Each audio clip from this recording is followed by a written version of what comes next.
XRP holders, it happened. Now, what is Trump going to do? You'll find out in just a second. Those of you that have been watching for a while know what I'm referencing. We'll look at what XRP has done over the last 24 hours since we got the Clarity Act passed the banking committee, and we'll look at what is Jane Street doing. Do they have another asset that they are trying to manipulate? Now, all I ask from you is that you give me a beautiful smile to send out those good vibes. Smishity smash that like button because it's Freaky Friday. Let's try to get 1,000 likes on this video. I know you guys can do it. We've done it before. We can do it again. I'm going to talk about with the president. He's in China right now. Yes. You're sure? He just told me that he actually thinks that oil prices went up very little due to the war. He says he thought it would go up a lot more. Very interesting, Mr. President. We'll talk later. Let's get into it. Please read the disclaimer. That was actually a tweet that he put out or something that he said.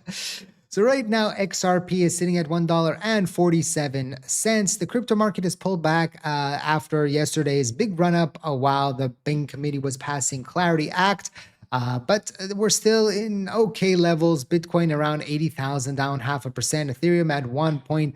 Solana down 1% as well. The main thing here is I think the market is a little bit freaked out about the fact that the 10-year note just hit 4.5 or above 4.5 since the first time since June of 2025. This is the same level that resulted in President Trump's 90-day tariff pause in April of 2025. Meanwhile, rate hikes are now the base case for the Fed's expected next move. As a result, average rate on 30-year mortgages in the US is nearing 7%, and inflation is at a fresh 3-year high. Seemingly overnight, higher for longer interest rate policy is back. How long can it last? And now the question is going to be, what is President Trump going to do, and how is that potentially going to affect the crypto markets? We don't know, what can happen. In the next coming days, we could see the president flip, be less aggressive, more aggressive. Again, I don't know what he's going to do. And it's going to be very interesting to see how all of this plays out. Let me know in the comment section down below. What do you think? Is he going to be more aggressive, less aggressive in order to get this 10-year notes down under 4.5%? Because previously, the few times that it's happened under President Trump, he's flipped and he's changed his ways, and then the 10-year note has come down a little bit. Okay, so we'll see how that plays out. As always, I just want to remind you that this video is for educational purposes, for entertainment purposes only, not financial advice. Always do your own due diligence before you decide to invest. So remember when a few months ago, Jane Street came into the headlines and people were like, well, Jane Street is manipulating the crypto market because they're doing shenanigans as the stock market opens up every day at 10 a.m. Eastern. And now that they've been caught, there was a situation with Terra Luna, right? And that whole situation that they're going to stop. Well, it's now coming out that potentially Jane Street just exposed for their new target, Ethereum. Same firm behind the daily 10 a.m. Bitcoin dump, the same firm sued for insider trading in the 40 billion Luna collapse, and the same firm with 567 million frozen by Indian regulators could now be targeting Ethereum. The data reveals a massive coordinated exit from Bitcoin and a potential rotation to Ethereum. IBAT down 71% in a single quarter, and FBTC down 60%. Strategy down 78%. And miners, IRA and Cypher, TeraWolf, Core Scientific all cut. Over 800 million in Bitcoin exposure erased in 90 days. Now look at what they are buying at the same time. Ethereum ETHA nearly doubled. FETH sharply raised. Galaxy Digital from 17,000 shares to 1.5 million. That is 8,700% increase in one quarter. The total new Ethereum ETF exposure added 82 million. In quarter 4, 2025, the quarter right before this dump, Jane Street increased their MSTR position by 473%. They layered it up aggressively, and then quarter 1, they cut 78% of it. In India, SEBI documented this exact structure across 18 expiry days. build a long position in the underlying first, then set up derivatives, then move the market. The cash position in the setup cost, the option book is where the money gets made. And the option book is the one thing that 13F will never show you. Ethereum is an easier target. Bitcoin futures open interest sits at 60 billion. Ethereum is slightly more than half of that with roughly 34 billion. A smaller market means a smaller amount of capital can move the price further. In India, Jane Street moving the Bank Nifty index using stock purchases. Ethereum's market cap is 270 billion against Bitcoin's 1.6 trillion. That is 5.8 size difference. The same amount of capital creates nearly 6 times the price impact in Ethereum. The ETF market for Ethereum is also still early. Bitcoin ETF holds roughly 6.67% for all circulating Bitcoin supply. Ethereum ETF penetration is less than that, which means that there's no institutional demand floor yet to absorb all the coordinated selling. They're not rotating into Ethereum because they are bullish on Ethereum. They are rotating into Ethereum because it's easier to move. This is an interesting potential kind of shenanigans that could happen here in the crypto market. It could trickle into XRP as well with XRP ETFs. And we'll see how is this going to affect the crypto market. Will we see Ethereum? And we've seen this kind of in the past few weeks where I shared with you my findings, me seeing that XRP, Solana, Bitcoin, and Ethereum were moving differently. They were moving with different cadences, whereas previously the cadences were very, very similar. And I wonder if Jane Street has something to do with that. It will be very interesting to see in the next 6 months what can develop from that. Now, we did talk yesterday about Clarity Act, right? Clarity Act passed the banking committee. If you didn't see the video last night, the times were a little bit different when I usually release a video. So in case you missed that, Clarity Act passed the banking committee, but now we have to get the draft that came out from the agriculture committee and the one that came out from the banking committee, combine it together, and then it needs to go to the Senate floor. Now, what does it need to pass on the Senate floor? Well, the Clarity Act needs 60 Senate votes to pass out of the Senate. That means 7 Democrats or independents are required to avoid a filibuster.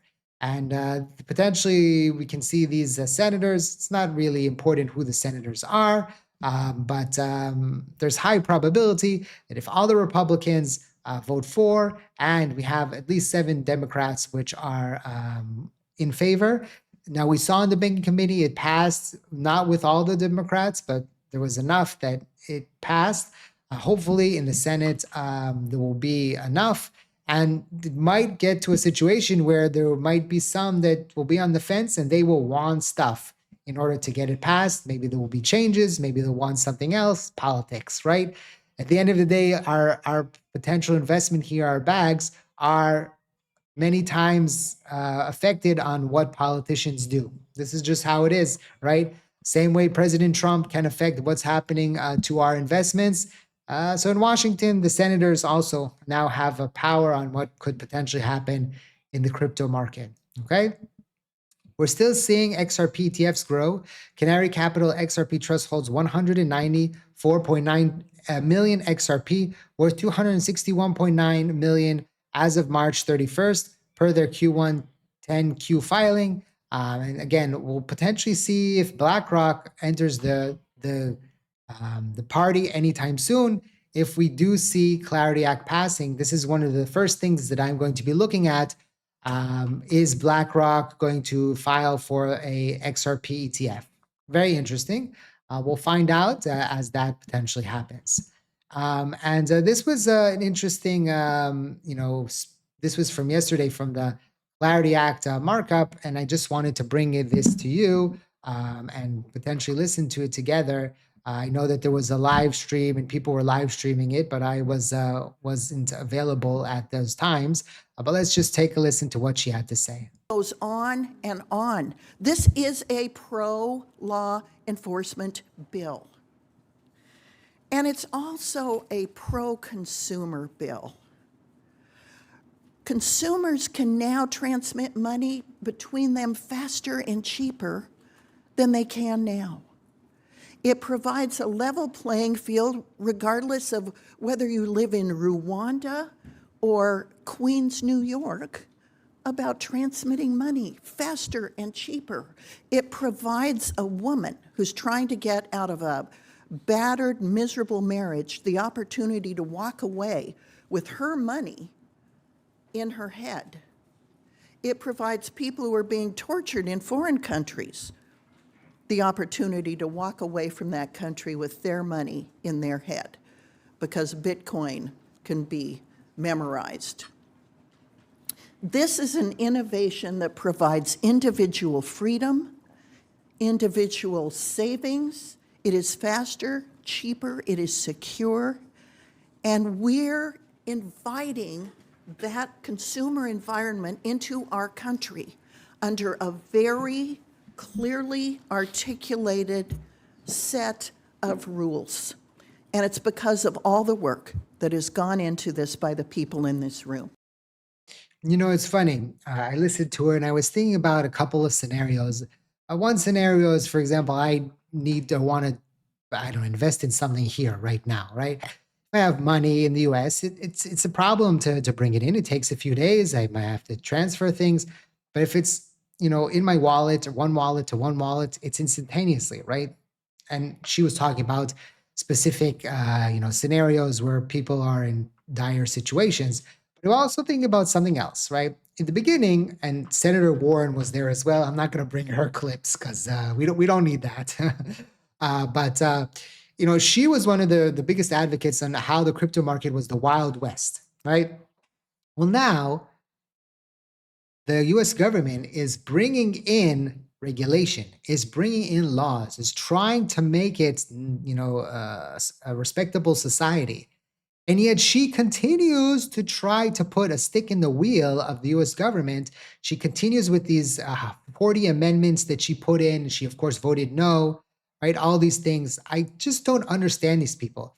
It's like you say, oh, this, I don't know, this government is bad. Okay, we'll do something to change it. No, I'm just going to continue to say X, right? Some people are like this. They don't want to develop, they don't want to change. They just want to be anti. I'm not anti. I'm trying to find solutions. I try to find how can we change things? What's the best scenario? Let's think about the pros and the cons and how we can move forward. So it seems like Clarity Act is moving forward. It seems like the crypto market is moving forward. And it's funny because we might be at the best place that we've ever been with crypto from a regulatory standpoint, from a confidence standpoint of governments, of big money, and yet the price action is still a dud.